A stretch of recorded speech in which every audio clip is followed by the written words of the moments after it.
चलिए, a very good morning to everyone. Let us start our class. So हम लोग देख रहे थे सीरीज डेटा स्ट्रक्चर के बारे में। और सीरीज डेटा स्ट्रक्चर क्या होता है, कितनी नंबर ऑफ वैल्यूज़ होती हैं, कितने डायमेंशन का होता है, किस किस वे में उसमें डेटा स्टोर किया जा सकता है ना। सीरीज डेटा स्ट्रक्चर बनाते कैसे हैं, तो P D dot series function, उसके बारे में हमने देखा। उसके बाद इसकी कुछ जो एडिशनल फंक्शनैलिटीज़ होती थी वो हमने देखी कि कैसे हम इसमें नैन वैल्यूज़ को यूज़ कर सकते हैं, कैसे सिर्फ डेटा डिस्प्ले कर सकते हैं, कैसे सिर्फ इंडेक्सेस डिस्प्ले कर सकते हैं। और उसके बाद पिछली क्लास में हमने देखा कि कैसे हम वेक्टर ऑपरेशंस लगा सकते हैं किसी सीरीज़ ऑब्जेक्ट पर, और दो सीरीज़ ऑब्जेक्ट्स को कैसे ऐड, मल्टीप्लाई, डिवाइड, सब्ट्रैक्ट कैसे कर सकते हैं। तो ये चीज़ें भी हमने लास्ट क्लास में देखी थी। Now based on the last class there are two examples which are given to us. In short we will be going through them and then we will start with today's topic. ठीक है, तो मैंने आप लोगों को बोला था ये पढ़ने का। तो एग्जाम्पल नंबर 17 में देखो, इन्होंने बोला है क्लास 11th और क्लास 12th, दो क्लास के बच्चे हैं 11th और 12th के। एक C11 में 11th है और C12 में 12th है। तो इन्होंने बोला है कि आपको दोनों के टोटल निकालना है कि total number of students 11th में और 12th में दोनों में कितने हैं, ये आपको फाइंड आउट करना है। तो हमने क्या किया, C11 में 11th के बच्चों का डेटा ले लिया। तो कैसे, P D dot series function लगाया, डेटा में वैल्यू डाल दी 30, 40, 50, मतलब साइंस में 30, कॉमर्स में 40 और ह्यूमैनिटीज़ में 50। सिमिलरली C12 मतलब class 12, P D dot series function, data की वैल्यू डाल दी 37, 44, 45, और इंडेक्स हमारा क्या होगा, साइंस में 37, कॉमर्स में 44, ह्यूमैनिटीज़ में 45। तो ये हमने वैल्यू इंडेक्स में डाल दी। और सिमिलरली जब हमने इन दोनों वैल्यूज़ को ऐड किया, ऐड कैसे करेंगे, तो ऐड करने के लिए क्या करना पड़ेगा, C11 प्लस C12। तो हमने प्रिंटिंग के टाइम पर प्रिंट फंक्शन के ब्रैकेट में लिख दिया C11 प्लस C12। तो क्या होगा, इन दोनों की वैल्यूज़ जुड़ेगी और इस तरीके का आउटपुट हमें स्क्रीन पर मिलेगा। तो ये इन्होंने बताया है कि कैसे एरिथमेटिक ऑपरेशंस परफॉर्म किए जा सकते हैं। नेक्स्ट एग्जांपल है, ये भी बेसिक एग्जांपल है, दिख बड़ा रहा है पर वो ऐसा कुछ बड़ा खास है नहीं। यहाँ पर पॉपुलेशन और एवरेज इनकम, दो चीज़ें हैं हमारे पास। पॉपुलेशन और एवरेज इनकम का यूज़ करके इन्होंने बोला है कि आपको क्या कैलकुलेट करना है, पर कैपिटा इनकम। अब पर कैपिटा इनकम का मतलब क्या होता है, सबसे पहले तो हमें ये समझना पड़ेगा। तो पर कैपिटा इनकम का मतलब होता है कि आपकी जितनी भी एवरेज इनकम है, मतलब आपकी मेट्रो सिटी की जितनी भी एवरेज इनकम है, अगर उसको डिवाइड करेंगे हम उसकी पॉपुलेशन से, टोटल नंबर ऑफ पॉपुलेशन से जब उसको हम डिवाइड करेंगे, तो जो वैल्यूज़ हमें मिलती हैं उस वैल्यू को बोला जाता है कि वो क्या होगी। So the output will be the per capita income. ठीक है, तो सबसे पहले तो हमें क्या करना है, यहाँ पर रैंडमली वैल्यूज़ देनी पड़ेंगी। तो हमने रैंडम वैल्यूज़ यहाँ पर दे दी, आप लोग देख सकते हैं। यहाँ पर पॉपुलेशन की वैल्यू यहाँ पर रैंडमली दे दी, और इंडेक्स की वैल्यू तो दिल्ली, मुंबई, कोलकाता, चेन्नई, क्योंकि यहाँ पर इंडेक्स 012 नहीं लेना है, इंडेक्स में हमने मेट्रो सिटीज़ के नाम ले लिए। और उसके बाद एवरेज इनकम लेनी थी तो उसको भी सीरीज़ फंक्शन में डाल दिया, और एक सीरीज़ फंक्शन यहाँ पर हमने उसका बना लिया एवरेज इनकम का। और पर कैपिटा इनकम निकालने का मतलब क्या होता है, तो पर कैपिटा इनकम निकालने का मतलब होता है एवरेज इनकम अपॉन पॉपुलेशन। तो हमने एवरेज इनकम अपॉन पॉपुलेशन किया। तो जैसे ही हमने एवरेज इनकम अपॉन पॉपुलेशन किया तो हमें ये वाला एक आउटपुट देखने को मिलेगा। ठीक है, तो इसके पहले इन्होंने सारी चीज़ों को प्रिंट भी कर कर देखा हुआ है, मतलब पहले तो प्रिंट पॉपुलेशन किया, प्रिंट एवरेज इनकम किया, और फिर प्रिंट पर कैपिटा किया। तो जब प्रिंट पॉपुलेशन किया तो हमारा जो ऊपर वाला था सीरीज डेटा स्ट्रक्चर वो प्रिंट हुआ, एवरेज इनकम वाला प्रिंट किया तो ये प्रिंट हुआ, और अल्टीमेटली लास्ट में जब हमने पर कैपिटा इनकम प्रिंट किया तो ये वाला हमें आउटपुट जनरेट होकर मिला। तो इस तरीके से यहाँ पर इन्होंने हमें बताया हुआ है कि कैसे हम पर कैपिटा इनकम प्रिंट कर सकते हैं। यहाँ पर एक ख़ास चीज़ हो रही है लास्ट में, यहाँ पर आप देख सकते हो ये इन्होंने यहाँ पर एक बैक स्लैश लगाया हुआ है। ये बैक स्लैश लगाने का मतलब होता है कि कोड वहाँ पर ख़त्म नहीं हुआ है, नेक्स्ट लाइन में भी सेम कोड को कंटिन्यू किया जा रहा है। तो उसके लिए यहाँ पर हम लोग ये वाला साइन यूज़ करते हैं। ठीक है। तो बैकस्लैश जब भी लगा दिया जाए किसी लाइन के बाद, तो इसका मतलब ये होता है कि the same code will be continued in the very next line, और वो नया कोड नहीं स्टार्ट हो रहा है, सेम कोड को हम कंटिन्यू कर रहे हैं। तो यहाँ पर लगाना ज़रूरी है क्योंकि कॉपी में, बुक में जगह नहीं थी, तो इन्होंने ये लगा दिया और नेक्स्ट लाइन में कोड लिख दिया। जब हम प्रोग्रामिंग करेंगे तो वहाँ पर तो हम पूरा का पूरा कोड यहाँ पर सिंगल लाइन में आगे तक लिख सकते हैं ना, तो वहाँ पर हमें ये लगाने की शायद ज़रूरत ना पड़े। ऑलराइट, तो ये दो प्रोग्राम्स थे हमें जो इन्होंने बताया। नेक्स्ट अब हम देखते हैं, यहाँ पर एक टॉपिक दिया हुआ है फिल्टरिंग एंट्रीज। फिल्टर करना मतलब क्या होता है, what do you mean by filtering? So filter actually means to print some selected values out of the total values of the series objects. ठीक है, टोटल सीरीज ऑब्जेक्ट्स में से कुछ फिल्टर्ड आउटपुट जो जैसे मुझे चाहिए, तो मैं कुछ सिलेक्टेड वैल्यूज के आउटपुट को कैसे जनरेट कर सकता हूँ, तो उसके लिए यहाँ पर यूज होता है फिल्टरिंग एंट्रीज का कॉलम।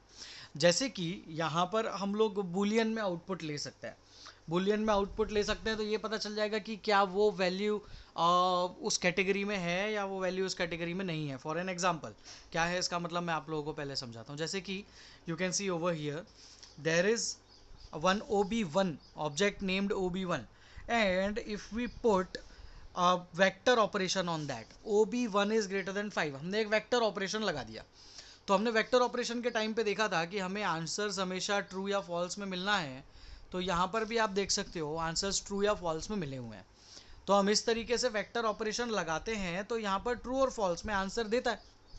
बट अगर मैं चाहूँ कि मुझे इन वैल्यूज़ को फिल्टर करना है, तो मुझे फिल्टर करने के लिए क्या करना पड़ेगा, मुझे ये तो लिखना ही पड़ेगा OB1 is greater than 5, but this has to be enclosed inside outside of OB1। लिखना पड़ेगा क्या हमको लिखना पड़ेगा ऑब्जेक्ट का नाम, और उस ऑब्जेक्ट की कौन सी वैल्यूज़ चाहिए हमको, तो हमें OB1 की वो वैल्यूज़ चाहिए जो 5 से बड़ी हों। जब हम ऐसा लिखेंगे तो हमें जो आउटपुट मिलेगा वो कुछ इस तरीके का मिलेगा, मतलब कि फर्स्ट और फोर्थ इंडेक्स जो थे वो ही दो वैल्यूज़ थी जो 5 से बड़ी थी, तो यहाँ पर हमें वो आउटपुट मिल गया। अगर मैं सिर्फ और सिर्फ इतना लिखता, तो मुझे आंसर मिलता true false, true true false, ऐसा कुछ आउटपुट मिलता। बट मुझे ट्रू फॉल्स के फॉर्म में आंसर नहीं चाहिए था, मुझे वैल्यूज़ को फिल्टर कर कुछ वैल्यूज़ चाहिए थी, तो उसके लिए मुझे उस ऑब्जेक्ट के ब्रैकेट के अंदर इस वैल्यू का एनक्लोज करना पड़ेगा। तो उससे ये होगा कि वो इसका कुछ आउटपुट निकालेगा, और वो ट्रू और फॉल्स में जो भी आउटपुट निकालेगा उसकी वैल्यूज़ अगर प्रिंट करनी है तो ये OB1 लिखना हमें पड़ता है। तो ऐसा लिखने से क्या होगा कि हमें उसका आउटपुट देखने को मिल जाएगा। सेम गोज़ विद दिस, यहाँ पर आप देख सकते हो, यहाँ पर एक OB2 नाम का ऑब्जेक्ट है, उसमें बोला ग्रेटर देन 10, ठीक है, समझना, उसमें यहाँ पर बोला है ग्रेटर देन 10। अब जब ग्रेटर देन 10 बोला तो आप देखो फर्स्ट आया फॉल्स, मतलब definitely it is less than 10, true true true true, मतलब ये चारों वैल्यूज़ जो है ये चारों वैल्यूज़ 10 से बड़ी हैं फॉर श्योर। पर अगर आप देखना चाहते हो कि ये वैल्यूज़ हैं क्या, तो आपको ये तो लिखना पड़ेगा, but along with this you have to enclose it in close bracket and write the name of the object just outside of this value। जैसे ही आप ऐसा लिखोगे तो यहाँ पर जो आउटपुट दिया हुआ है वो आपको देखने को मिलेगा। ठीक है, तो ये आउटपुट अब हमको देखने को मिलेगा। Let me erase it. देखो अब ये आउटपुट हमें देखने को मिल गया जिसमें सारी ट्रू वैल्यूज जो थी वो वैल्यूज प्रिंट हो गई ऐसा लिखने के कारण, इस तरीके से लिखने के कारण। जब हम ऐसा लिखते हैं तो वैल्यूज़ हमको आउटपुट में मिलने लगती है। तो ये हमें पता होना चाहिए कि हम कैसे वैल्यूज़ को फिल्टर कर सकते हैं। अब आप देख सकते हो कि यहाँ पर total number of values were 5, but in the output that has been generated there are only 4 number of values, one has been sorted out, that one value has been sorted out because हमने values को filter किया हुआ है। और जब values को filter करते हैं तो सारी वैल्यूज़ प्रिंट नहीं होती हैं, बट कुछ सिलेक्टेड वैल्यूज़ ही प्रिंट होती हैं। एक एग्जाम्पल दिया हुआ है, एग्जाम्पल नंबर 19, इसको थोड़ा सा समझते हैं। यहाँ पर इन्होंने हमें क्या बोला है, what will be the output produce by the following programme. एक प्रोग्राम दिया हुआ है, उसका हमको आउटपुट बताना है कि क्या आने वाला है। चलो तो प्रोग्राम देखते हैं। सबसे पहले इंपोर्ट पांडास एज PD, ठीक है। यहाँ पर लिखा इन्फो नाम का एक वेरिएबल दिया, उसमें वैल्यू डाल दी, pd डॉट सीरीज फंक्शन मतलब एक सीरीज डेटा स्ट्रक्चर बनाया, उसमें डेटा की वैल्यू क्या डाल दी 31 41 एंड 51। 31 41 और 51 वैल्यू यहाँ पर डाल दी, मतलब पक्की बात है इंडेक्स हमने नहीं दिया। When we have not provided the index, so index will be 0 1 2 for sure, automatic index लेगा। So this is the automatic index. फिर क्या किया हमने, प्रिंट किया इन्फो को, तो क्या प्रिंट होगा 0 1 2 और 31 41 51, ये आउटपुट हमें स्क्रीन पर दिखेगा। ठीक है, उसके बाद हमने प्रिंट किया प्रिंट इन्फो ग्रेटर देन 40। अब इन्फो ग्रेटर देन 40 जब मुझे प्रिंट करना है तो क्या ये 0 के सामने वाली वैल्यू 40 से बड़ी है? नहीं है, तो इसका आंसर आएगा फॉल्स। ये 40 से बड़ी है तो ट्रू और ये बड़ी है तो ट्रू। तो इन दोनों का आंसर आएगा, सेकंड का आंसर आएगा ये, फर्स्ट का आंसर आया ये, फर्स्ट प्रिंट का, सेकंड प्रिंट का ये, और थर्ड प्रिंट का आंसर यहाँ पर हम लिखेंगे जो भी आएगा। थर्ड प्रिंट में वो हमें क्या बोल रहा है, प्रिंट इन्फो ग्रेटर देन 40। 40 से बड़ी वाली वैल्यूज प्रिंट करनी है, सो डेफिनेटली थर्ड के आउटपुट में जो यहाँ पर वैल्यू आनी है, जीरो इंडेक्स पर तो प्रिंट नहीं होगी क्योंकि वो 31 है, 40 से छोटा है। यहाँ पर आउटपुट आएगा आपका 41 और आएगा 51। So this will be your output for the third code. I hope this is clear to you. हम इसके आउटपुट को एक बार यहाँ पर स्क्रीन पर भी देख लेते हैं कि क्या प्रोड्यूस हुआ है, तो उससे हमें क्लियर हो जाएगा। हाँ, तो आप देख सकते हो यहाँ पर भी पहले का आउटपुट आया है सिंपली जो आपका कोड था वो, मतलब आपने प्रिंट इन्फो किया था, और यहाँ पर आउटपुट आया है फॉल्स ट्रू ट्रू, और तीसरे में यहाँ पर आउटपुट आया है 41 और 51। ठीक है, तो ये इस तरीके से यहाँ पर वैल्यूज़ प्रिंट होती हैं।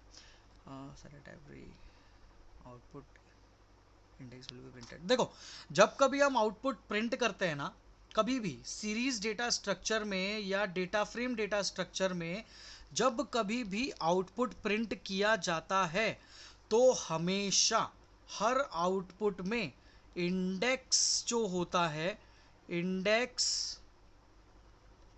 Will be printed always. ये चीज हमेशा ध्यान रखना, कभी भी हम कोई भी वैल्यू प्रिंट करें, जैसे मैंने ये प्रिंट इन्फो किया, या प्रिंट इन्फो ग्रेटर देन 40 किया, या print info of info greater than 40, कुछ भी कर लूँ मैं, यहाँ पर ये जो इंडेक्स है, index will be printed for sure. Index हमेशा प्रिंट होकर आएगा, हर time, every time you will print the data structure, index print होकर आता ही आता है। तो ये चीज़ हमें पता होनी चाहिए। ठीक है, इंडेक्स प्रिंट होगा ही, ऐसा नहीं है कि हमने वैल्यू प्रिंट करी तो सिर्फ वैल्यू प्रिंट हो जाए, नहीं। Index is a part of series data structure, so definitely it will be printed. Okay Arpita, आगे बढ़ता है। देखो, नेक्स्ट एग्जांपल इन्होंने दिया हुआ है, यहाँ पर बोला है series object S11 stores the charity contribution made by each section. ये चैरिटी कंट्रीब्यूशन है 4 सेक्शंस का। इन्होंने बोला write a program to display which section makes a contribution of 5500। मतलब कौन सा ऐसा सेक्शन है जिसने 5500 से ज़्यादा का कंट्रीब्यूशन किया। अब 5500 से ज़्यादा का कंट्रीब्यूशन करना है तो सबसे पहले तो हम देखते हैं कि इसका नाम क्या है ऑब्जेक्ट का। तो इस ऑब्जेक्ट का नाम है S11। चलो ठीक है, तो हम लिख लेते हैं S11। क्या बोला है, कितने से ज़्यादा चाहिए, तो 5500 से ज़्यादा चाहिए, तो मैंने लिख दिया ग्रेटर देन 5500। अगर मैं सिर्फ इतना लिख के प्रिंट कर दूं तो मुझे आउटपुट क्या मिलेगा, मुझे आउटपुट मिलेगा ट्रू ट्रू फॉल्स फॉल्स, एक के नीचे एक प्रिंट होगा। बट मुझे ये प्रिंट नहीं करना है, ट्रू ट्रू फॉल्स फॉल्स मुझे प्रिंट नहीं करना है। मुझे क्या प्रिंट करना है कि किन दो सेक्शंस ने उससे ज़्यादा 5500 से ज़्यादा आउटपुट प्रिंट किया। तो मुझे यहाँ पर इस पूरे को एनक्लोज करना पड़ेगा S11 के अंदर। अगर मैं इस तरीके से लिखूंगा तब जाकर मुझे ये आउटपुट देखने को मिलेगा, ये वाला। ठीक, तो single line that has to be kept in mind while printing of this code is this one. Over here you can see, यहां पर एकमात्र लाइन का जो फंडा है वो हमें पता होना चाहिए, वो है ये। अगर हम S11 ग्रेटर देन 5500 लिखते तो ट्रू फॉल्स में आंसर आता, जो हमें नहीं चाहिए। हमें चाहिए कि किन दो सेक्शंस ने कंट्रीब्यूट किया और कितना कंट्रीब्यूट किया, ये हमको आउटपुट बताओ। तो ये दो सेक्शंस की वैल्यू हमें प्रिंट करनी थी। तो वैल्यू प्रिंट करने के लिए ये लिखने के बाद स्क्वायर ब्रैकेट लगाने के बाद ये वैल्यू इसके अंदर लिखनी होती है। जब तक हम ऐसा नहीं करेंगे तब तक वैल्यू नहीं आने वाली। So the single line that has to be kept in mind while printing of this code is this one. ये लाइन हमें पता होना चाहिए कि ऐसा लिखने पर ही हमें वैल्यू प्रिंट होकर मिलेगी। और आप देखो आउटपुट में ये आया हुआ है, ये हमारा आउटपुट जनरेट होकर आया। ठीक है, तो यहाँ पर इस तरीके से भी हम वैल्यूज प्रिंट कर सकते हैं। ये एग्जांपल्स हमको यहाँ पर इन्होंने दी हुई थे। हाँ, अब this is the last topic of series data structure. बस ये टॉपिक पढ़ा और सीरीज डेटा स्ट्रक्चर खत्म। तो सीरीज डेटा स्ट्रक्चर में हमने अभी पिछली चीज़ जो देखी वो क्या देखी, सारी वैल्यूज में से किन्हीं वैल्यूज को प्रिंट करना, इसको बोलते हैं फिल्टर। ठीक है, फिल्टर करना मतलब छाट लेना, किन्हीं वैल्यूज को छाट के कुछ सिलेक्टेड वैल्यूज को प्रिंट करना। बट एक और फंडा होता है जिसको बोला जाता है सॉर्ट। एक्सेल में था सॉर्ट एंड फिल्टर। तो फिल्टर क्या करता था, फिल्टर बहुत सारी वैल्यूज में से कुछ ही वैल्यूज को based on the condition print करता था। और सॉर्ट क्या करता था, असेंडिंग से डिसेंडिंग, मतलब छोटे से बड़ी या बड़े से छोटे के ऑर्डर में वैल्यूज को अरेंज करता था। ठीक, तो सॉर्टिंग और फिल्टरिंग में डिफरेंस समझो। सॉर्टिंग क्या होती है, सॉर्टिंग छोटे से बड़े के ऑर्डर में या बड़े से छोटे के ऑर्डर में वैल्यूज को प्रिंट करती है। पर प्रिंट कौन सी वैल्यूज करेगी, सारी, all values will be printed. किसमें, सॉर्ट में। और फिल्टर में क्या होगा, फिल्टर में यहां पर selected values will be printed, सारी वैल्यूज प्रिंट नहीं होती है। ठीक है, तो आप ये चीज़ ध्यान रखना, जब हम सॉर्टिंग करते हैं तो सॉर्टिंग करने में सारी वैल्यू सॉर्ट होती है, either in the ascending order और in the descending order. But filter में क्या होता है, फिल्टर में only selected values will get printed which will be based on our condition. हमने जो कंडीशन दी उस पर बेस्ड रहेगी। तो अब चलो, फिल्टर तो हमने देख लिया, फिल्टर लगाने के लिए कैसे करते हैं, तो ये एग्जाम्पल था, ये यहाँ पर देखा फिल्टर कैसे लगाया। 4 वैल्यूज़ में से सिलेक्टेड वैल्यूज़ प्रिंट करी तो कितनी वैल्यूज़ प्रिंट हुई, 4 में से 2 वैल्यूज़ प्रिंट हुई। तो हमने यहाँ पर क्या लगाया था, यहाँ पर लगाया था फिल्टर। अब हम आगे बढ़ते हैं और अब हम देखते हैं कि जस्ट अ मिनट, हाँ, अब हम देखते हैं कि सॉर्टिंग क्या होती है। ठीक है, तो सॉर्टिंग देखने के लिए हमें एक फंक्शन पढ़ना पड़ता है और वो फंक्शन वैल्यूज़ को सॉर्ट करता है। अब सॉर्ट किस किस को किया जा सकता है, सीरीज डेटा स्ट्रक्चर दो चीज़ों से मिलकर बनता है, एक होता है इंडेक्स और एक होता है डेटा। हम दोनों के बेसिस पर सॉर्टिंग कर सकते हैं। ठीक है, इंडेक्स पे बेसिस पे भी सॉर्ट कर सकते हैं और डेटा के बेसिस पे भी सॉर्ट कर सकते हैं। तो देखो, जब कभी हमें डेटा के बेसिस पर सॉर्ट करना है तो हमें लिखना पड़ता है सॉर्ट अंडरस्कोर वैल्यूज फंक्शन। और जब इंडेक्स के बेसिस पर सॉर्ट करना होता है तो लिखना पड़ता है सॉर्ट अंडरस्कोर इंडेक्स फंक्शन। ये दो फंक्शंस हमें यूज करना पड़ेंगे, sort underscore index and sort underscore values.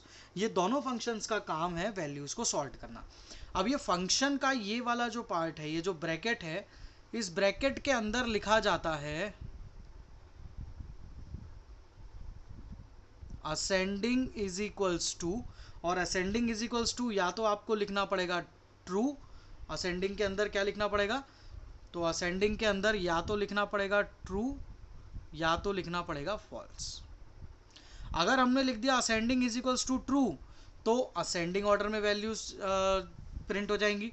अगर हमने लिख दिया ascending is equals to false तो डिसेंडिंग ऑर्डर में वैल्यूज प्रिंट हो जाएंगी, मतलब जेड से ए की तरफ, बड़े से छोटे की तरफ। चलो एक एग्जांपल के थ्रू थोड़ा सा इसको समझने की कोशिश करते हैं कि कैसे वैल्यूज को सॉर्ट किया जाता है। जैसे कि फॉर एग्जांपल ये ही मेरे पास वैल्यू है, ठीक है, ये मेरे पास वैल्यू है, मुझे इसको असेंडिंग ऑर्डर में सॉर्ट करना है। अब जब इसे असेंडिंग ऑर्डर में मुझे सॉर्ट करना है तो मुझे लिखना पड़ेगा S11, क्योंकि इस टेबल का नाम है S11, और लिखना पड़ेगा सॉर्ट अंडरस्कोर वैल्यूज फंक्शन। जैसे ही मैं इतना लिख के प्रोग्राम को एग्जीक्यूट कर दूंगा, ब्रैकेट में कुछ नहीं लिखा तो ऑटोमेटिकली असेंडिंग ऑर्डर में जनरेट होगा। तो आउटपुट मुझे क्या दिखेगा, आउटपुट मुझे दिखेगा 5000, 5200, 5600 और 6700. So this will be the output which I will see on my screen. C D B A. तो ये आउटपुट अब मुझे स्क्रीन पर देखने को मिलेगा जब मैं सॉर्ट अंडरस्कोर वैल्यूज फंक्शन लगाऊंगा। ठीक है, अगर यहीं पर सॉर्ट अंडरस्कोर वैल्यूज फंक्शन के ब्रैकेट में मैंने लिख दिया होता, यहाँ पर ये जो ब्रैकेट है इस ब्रैकेट में मैंने लिख दिया होता ascending is equals to false, short में लिख के बता रहा हूँ, तो आउटपुट अब उल्टा आता। अब क्या आता आउटपुट 6700, 5600, 5200 और 5000। अब वैल्यूज रिवर्स ऑर्डर में प्रिंट हो जाती। ठीक है, तो ये आउटपुट अब देखने को मिलता। तो इस तरीके से वैल्यूज का यूज करके हम सॉर्टिंग कर सकते हैं। Similarly based on the index, index को मतलब ये जो है हमारा, इसके बेसिस पर भी सॉर्ट कर सकते हैं। तो उसके लिए हमें क्या लिखना पड़ेगा, सॉर्ट अंडरस्कोर इंडेक्स फंक्शन। जैसे ही हम सॉर्ट अंडरस्कोर इंडेक्स फंक्शन लिखेंगे तो इंडेक्स के बेसिस पर सॉर्टिंग होने लगेगी। Let's see one example for sorting with index. तो यहाँ पर आप देख सकते हो, यहाँ पर उन्होंने लिखा S11, ये वाली लाइन, और यहाँ पर देखना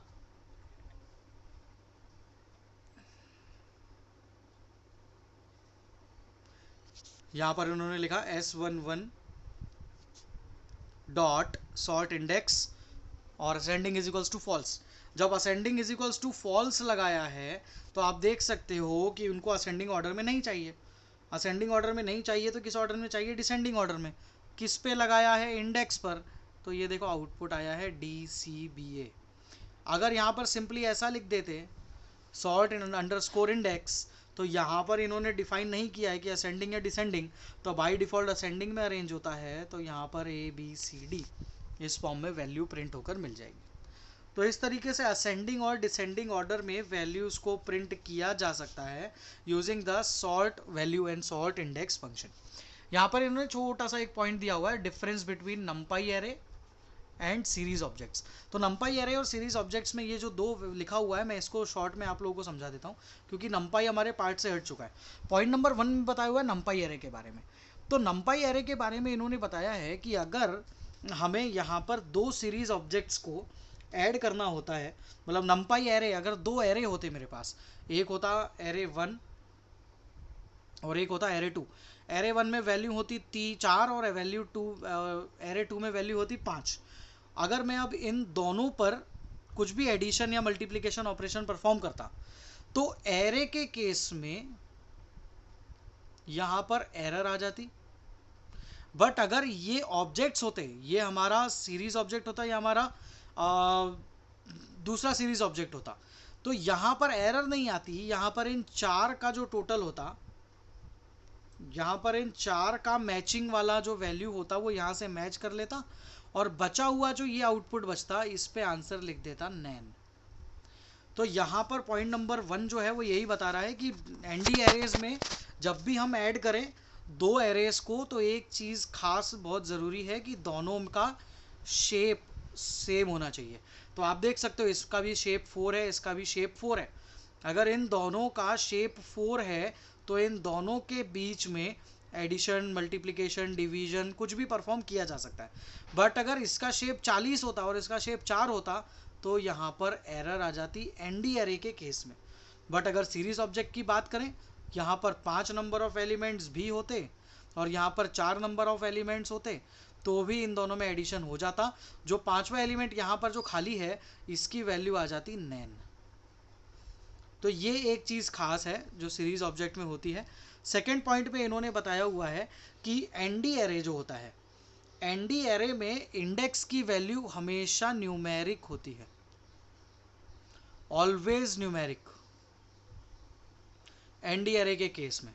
ठीक है, और जब हम सीरीज ऑब्जेक्ट बनाते हैं तो वहाँ पे कुछ भी हो सकते हैं, लेटर्स भी हो सकते हैं, स्ट्रिंग्स भी हो सकती हैं, नंबर्स भी हो सकते हैं, तो ऐसी बहुत सारी चीज़ें आ सकती हैं सीरीज ऑब्जेक्ट के अंदर।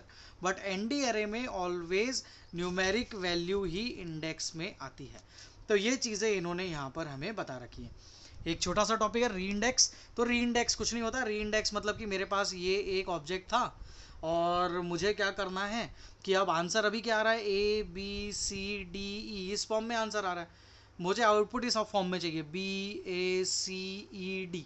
अगर मुझे इस फॉर्म में आउटपुट चाहिए तो मैं क्या करूँगा, एक री इंडेक्स फंक्शन होता है, मैं उस री इंडेक्स फंक्शन का यूज़ करूँगा और री इंडेक्स फंक्शन का यूज़ करके वहाँ पर क्या लिख दूंगा, ये ऑब्जेक्ट का नाम क्या था, तो इस ऑब्जेक्ट का नाम था OB2, तो मैं लिख दूंगा OB2 डॉट री इंडेक्स फंक्शन और यहाँ पर डाल दूंगा B comma A comma C comma E comma D।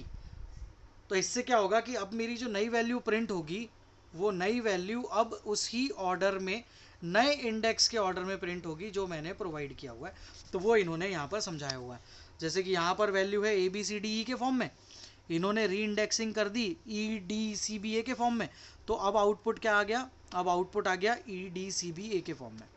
अब आपको इस ऑब्जेक्ट में से कोई वैल्यू डिलीट करना है, तो ये OB2 में से अगर आप किसी वैल्यू को डिलीट करोगे तो आप OB2 डॉट ड्रॉप फंक्शन लगा सकते हो। तो यहाँ पर देखो इन्होंने लगाया OB2 डॉट ड्रॉप और ब्रैकेट में लिख दिया C। तो ये OB2 था, तो इस OB2 में से C हट गया, तो अब आप देखोगे 4 ही वैल्यूज़ बची। तो ये री इंडेक्स फंक्शन के बारे में बताया हुआ है कि हम इंडेक्स चेंज कर भी अगर वैल्यू प्रिंट करना चाहते हैं तो प्रिंट कर सकते हैं। उसके लिए कौन सा इंडेक्स यूज़, कौन सा फंक्शन यूज़ होगा, तो उसके लिए री इंडेक्स फंक्शन यूज़ होगा। ठीक, तो ऑलराइट स्टूडेंट्स, ये था आज की क्लास में हमारा पूरा का पूरा जो ये सीरीज डेटा स्ट्रक्चर है, ये series data structure is completed. अब हम आगे बढ़ेंगे हमारे डेटा फ्रेम डेटा स्ट्रक्चर की तरफ। तो ये सीरीज डेटा स्ट्रक्चर पूरी तरह से कंप्लीट हो चुका है। ये सीरीज डेटा स्ट्रक्चर में अभी तक जितना पूरा हमने पढ़ा उतना पूरा आप लोग एक बार पढ़ लीजिएगा ताकि पूरा सीरीज डेटा स्ट्रक्चर का कंसेप्ट क्लियर हो जाए। इसके बाहर सीरीज डेटा स्ट्रक्चर में से कुछ भी नहीं बन सकता और इससे ज़्यादा कंसेप्चुअल वहाँ पूछा भी नहीं जाना है। So this was it. आप लोगों को अभी तक की जो PDF है इतनी बस पढ़ना है, इससे आप लोगों को सारे टॉपिक्स क्लियर हो जाएंगे सीरीज़ के। अब नेक्स्ट क्लास जो होगी उससे हम डेटा फ्रेम डेटा स्ट्रक्चर को स्टार्ट करेंगे। So students, this is it for today's